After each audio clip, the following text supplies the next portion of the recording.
trećina struje, jel? Pa ja.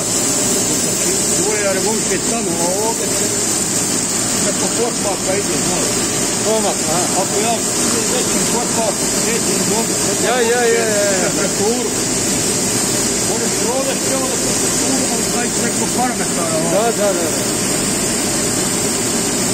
Ovo je stara tipa pećica, ali je dobra. Dobra ko je savladu, dobra je, ko razumije. Ali je dobra ona koja, imaju oni program, kada stoji i gore poslije rata, no što, pola mi ona plaćeno stoji, na vrca, ekstra, sve što neko ovdje, nema ide ništa. Jesi ti vidio ovo? Gdje se nalazi? Ovo je čoški gdje su lekcijari, Ozbiljno, to je to. Ovo ovamo se vidim što ugledati. Čuj. Ona likeš. Ovo je žavac, šteta. Bilo je pećicu, gore i dole se bacilo. Za vrijeme rata stavila havačina, niko na nju nije mislio. Ja nisam radio se nikada traktorima. Pa sam to ovdje radio, to je jedna mašina ovdje. Gleda se traktorima tipa. Dok nisu oni nabavu svoj programsku, ja sam sve radio u vojnu, znači 4 ovdje sve radio.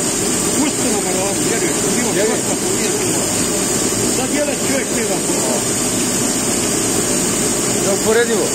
Dođe mi 500 komada nakon crnske, gutenske, urani, sve plati. 500 komada.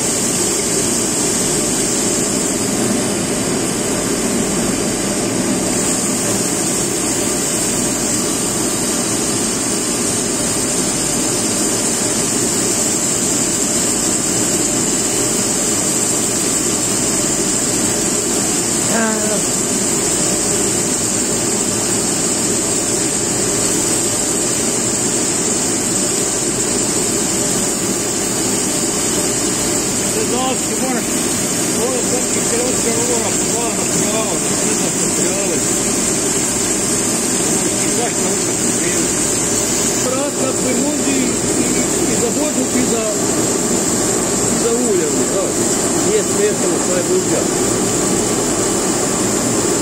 I mješana kako to slabo čine i mješano. Ona je samo kružna preko bazena i kad se klavi, znaš, gore.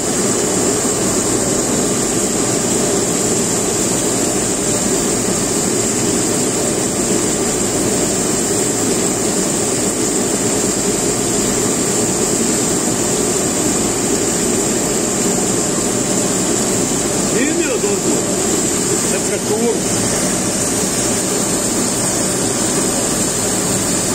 Koje temperature tu otprilike? Pa i to sklanjaš ove temperature koje imaš na pećima. Od 850 do 1000. Ja. I koje